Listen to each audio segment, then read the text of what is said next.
Hey everybody, it's Steve of Building a 1,000-Year Home. So today's episode will be about getting a temporary roof over the top of this shipping container that I could put a sawmill under this side, and I'll have storage under that side, and a little shelter, just a lean-to shelter. So this one, shipping containers out in the middle of nowhere. If you look through my build journal, you'll see that I've got 2 more of these shipping containers. I'm turning into not a tiny home, into a premium home. It'll be fire resistant and nuclear resistant, the whole 9 yards off grid. I could take care of myself as best as possible here in Texas. But let's talk today about putting 1,000 pounds over your head, 12 foot up. This is not for the faint of heart. This is how I did it. The right way, if you want to know, is to rent a telehandler or crane and pick things up like that and hang them. I think a telehandler would be even safer unless you're used to moving stuff along like that. Finding a crane center point and safely moving it is probably pretty risky, but this is how I did this with a small tractor. So part of this whole deal is an experiment, right? I'm learning how to do work like this before I get to my real house, right? And how I'm going to do it. And the methodology that I use for this, maybe I'll do a little bit of it, but I've decided a telehandler is the best method. Talking with Scott in the video about this design work, we did it. We felt in control, but if you're going to be putting up rafters like that and having men build rafters at the same time, doing it fast, you're going to want a telehandler to bring the log in and kind of hold it and make micro adjustments so that people can make things fit. Moving big, heavy logs all by yourself up there, they're just pixie sticks to y'all, but they're not. They're life and death. They're hugely scary, and, there's a lot of risk involved in them. So let's go ahead and take a look at how I did this and some of the details.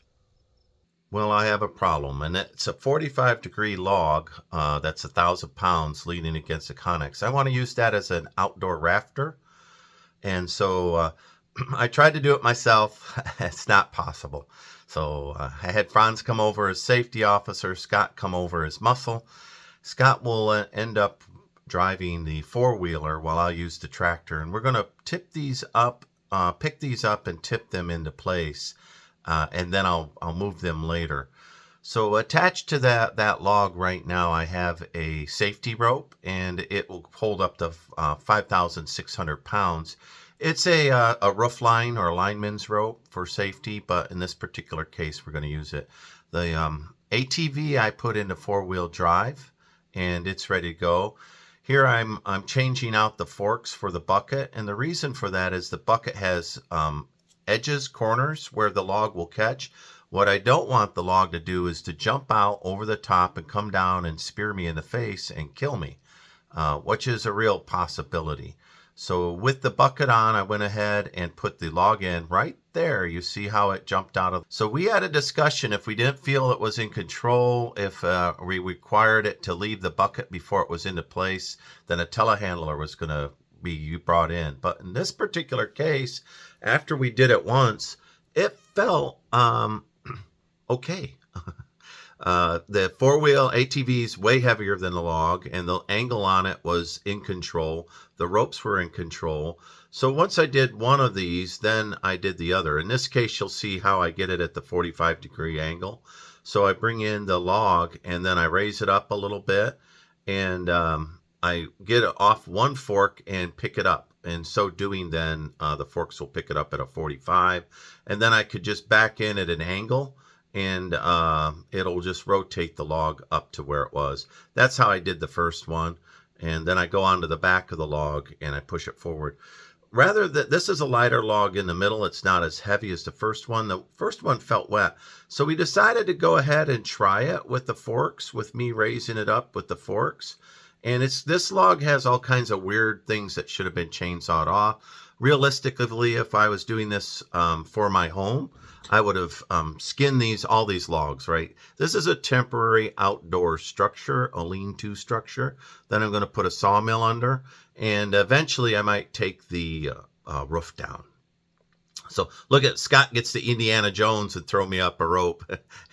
I catch it and tie it off. This whole thing, while it looks like little pixie sticks on a screen and no big deal, like the ironworkers you see pictures of, old-fashioned ironworkers, it's scary. You look at it and it's not a big deal on screen, but when you do it yourself, and there's all this energy, all this kinetic energy above, around, and through you, um, it really puts you in touch with your adrenaline system. And in this particular case, we were in there. So off camera, there's Franz. He's going to holler back and forth between us and make sure that we're in there. This I didn't mind as much as the first method. The first method with the bucket, if it would have left the bucket, it could have come down and speared me. This method, as you saw, I was clear of all harm. And the ATV, it's a rope, not a chain. So I felt okay there. There's a third way of doing the log. It's the same thing over and over, but rather than back in this time, but I still take the log in, I drop it off one fork, and I get an angle. If I had a telehandler, it would be none of this nonsense. In fact, I would have put it into place, in final place on the roof. All I'm doing here with Scott is getting them up on the roof, and it wasn't a one-man job. This was definitely a three-man job with somebody running safety. And we did it. This last log is also a big log. Building with native materials, logs, especially when you don't rough cut them at all, is tough because it's non-dimensional. I can't count on the same distance between the logs. I can't count on there not being a little stub somewhere to mess with this. There's just, every log is special. So when you build with natural materials, while it's less expensive, there's a little bit more cost in layout and design. I kind of like this shot because it looks like we're building a big rigs on a ship.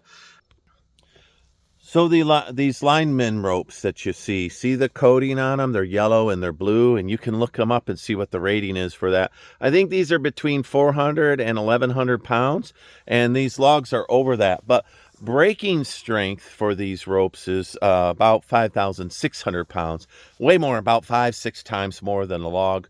So that felt good. In addition, I bought these thrifting, right? So they're used, and that's why they're here.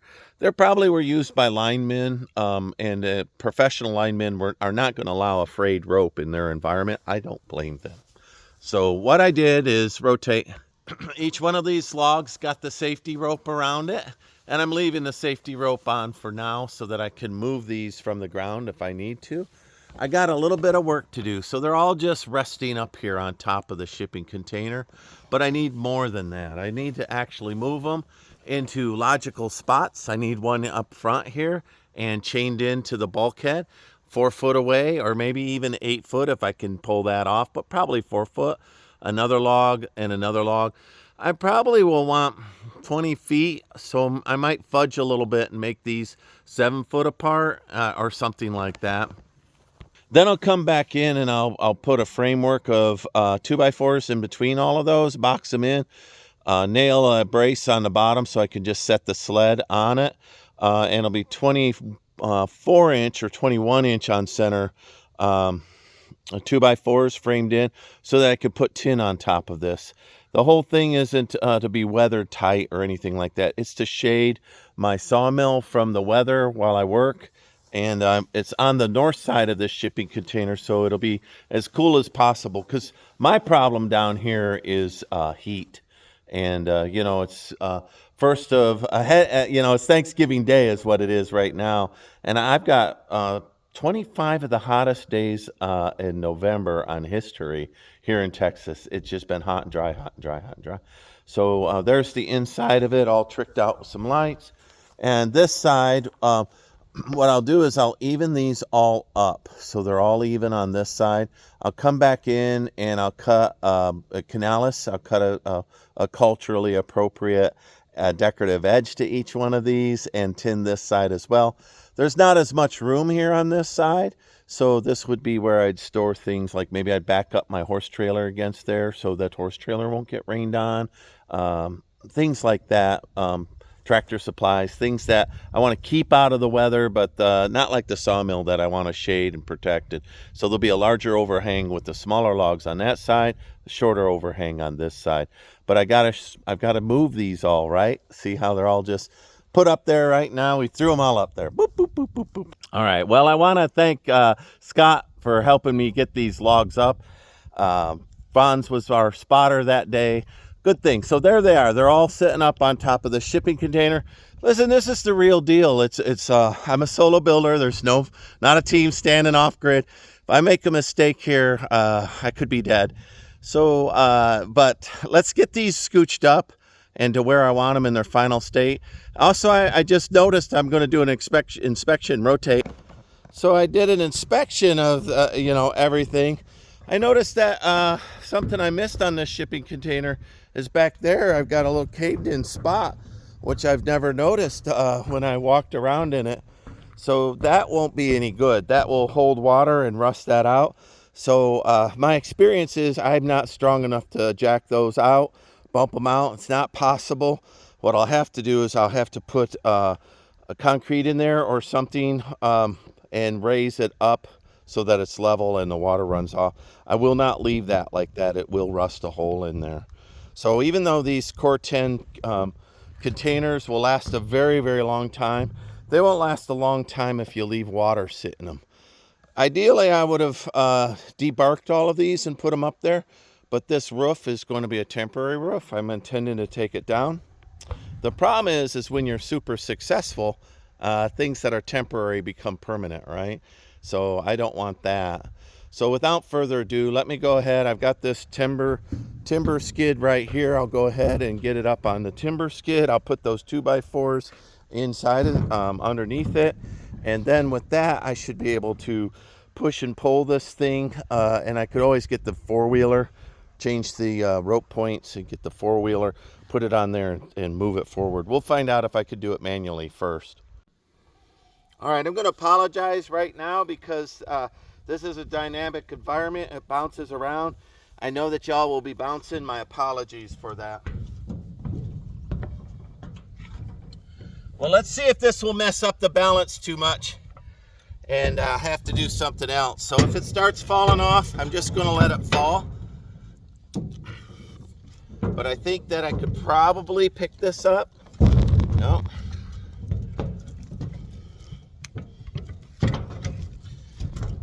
Well, I could probably pick it up and get a 2x4 under it. How about that?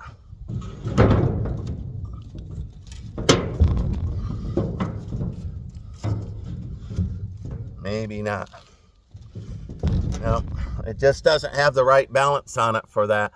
All right, well, that idea is done. I'm going to have to pull these a little bit with the tractor and push them with the tractor and move them that way. So that's the whole reason I'm doing this, is to figure this out.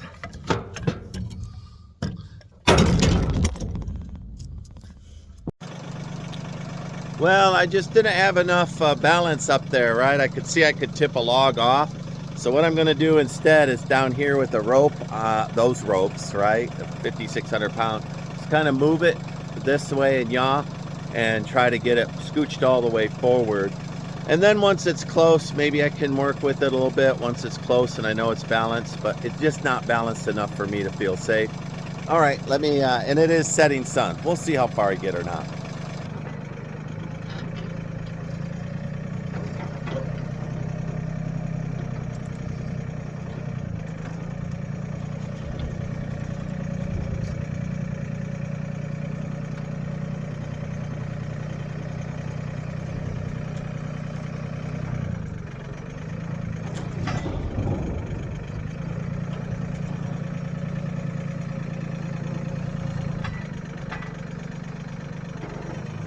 Well, that beat me. So here's what's going on. All I'm doing when I pull the log on one side is just making the other side, retreat at an angle. So I think the new way and the right way for me to do it is to put ropes on both of those through those eyelets around the log and then pull the log where I want it. And I need to get it up on those boards that I thought about earlier. So that didn't work at all when I first tried it. Maybe at an angle I've got more of a surface area and I can get that jack on it and get it up enough where I feel it won't fall off the shipping container. And get it up on some 2x4s, and maybe then I can move it. Alternately, I'll have to call Scott again and say, hey, it's a 2-man job. I can't do it. But failure all the way around, solo building, moving these timbers this large, I'd need a lot more rigging.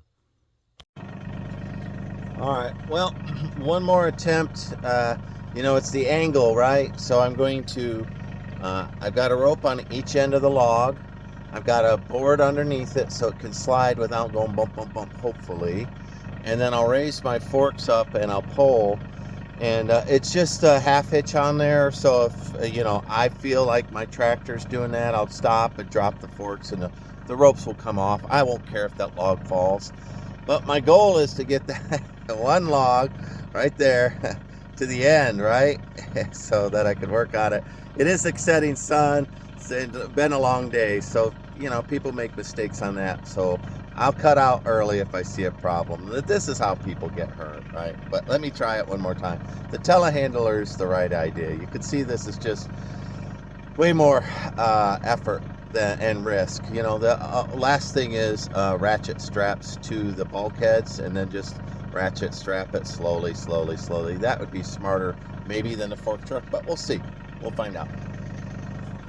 Well, Mama didn't raise no quitter. So, it's within 6 or 8 or 10 inches, and I'm going to ratchet strap the rest of that to it. Furthermore, I'll chain bind it to the roof tomorrow before I grab the other poles and start messing with them, because as soon as I get an angle, this worked. Not a big fan of it, but it worked. It's all about angle and leverage, right? By using the fork trucks, I got the ropes up high enough they're even-ish with the ends of the logs, and then I just had to, move it back and forth as it moved. But, I thought those were super safe up there, but to be honest, they're going to need the uprights on each side like I had suspected. The wind will catch it and tip it, and it'll all fall off one night.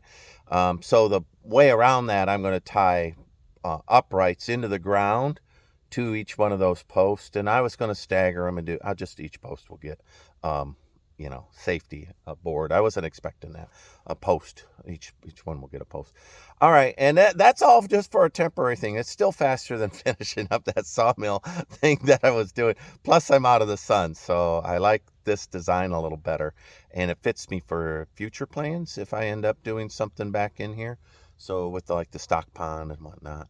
All right, boy, I would title this one "How Not to Put Up Logs on a Roof But Still Get It Done." Right. So, all right, like, subscribe, follow me along. Bye. Well, I think you can see in the setting sun how that'll all work out. So I'll have a roof on both sides. I'll have posts holding it steady, and that's more than enough room. Depending on how I cut these logs, I'm not afraid to cut them, put a fascia on each one. There'll be supports in between and 2x4s, and I don't know, that it might give me the space that I want. We'll find out.